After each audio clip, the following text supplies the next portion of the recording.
পবিত্র রমজান মাস জুড়ে বড় পরিসরে ইফতারের আয়োজন করে আসছে সাতক্ষীরার নলতা কেন্দ্রীয় আহ্ছানিয়া মিশন।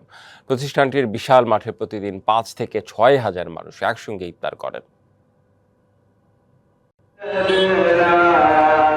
বিশাল মাঠে শামিয়ানা টাঙানো, তার নিচেই কাতারে কাতারে বসা মানুষ, আর তাদের সামনে স্বেচ্ছাসেবকরা পৌঁছে দিচ্ছেন ইফতারি।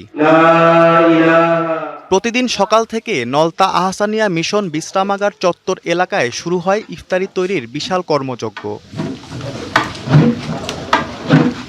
২৬ জন মানুষ কাজ করছেন, কেউ ছোলা ভুনা করছেন, কেউ বা ফিন্নি রান্না করছেন। এর পাশাপাশি সিঙ্গারা, ডিম সেদ্ধ ও চিরা ভেজানো ইফতারি আয়োজনে ব্যস্ত সবাই। প্রস্তুতি চলে ২টা পর্যন্ত।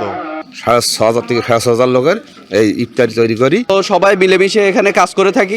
সোয়াবের আশায় আমরা এখানে সবাই কাজ করি। বৃহত্তর এই ইফতার মাহফিলে অংশ নিতে দূর দূরান্ত থেকে নলতায় আসেন অনেকেই। আমি প্রতি বছর ১-২ বার করে আসি, এবছর এই প্রথম আজকে আসছি। আমরা কখনো শুনিনি যে আমি পাইনি। এই ইফতারি খুবই সুস্বাদু হয়, খুবই তৃপ্তি সহ মানুষ খায়।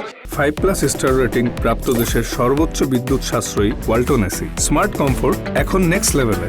এই আয়োজনে কাজ করেন প্রায় ৩০০ স্বেচ্ছাসেবক। এতে প্রতিদিন খরচ হয় ২.৫ থেকে ৩ লাখ টাকা, যার অর্থ খান বাহাদুর আহসানুল্লাহর ভক্তরা দিয়ে থাকেন।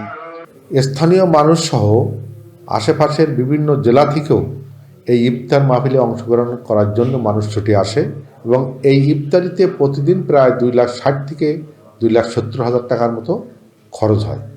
১৯৩৫ সালে খান বাহাদুর আহসানুল্লাহ নলতা কেন্দ্রীয় আহসানিয়া মিশন প্রতিষ্ঠা করেন। এরপর থেকেই এই প্রতিষ্ঠান প্রতি বছর রমজানে ইফতার মাহফিলের আয়োজন করে আসছে। একসময় ১০,০০০ মানুষের আয়োজন করা হলেও এখন তা কমে ৬,০০০-এ এসেছে।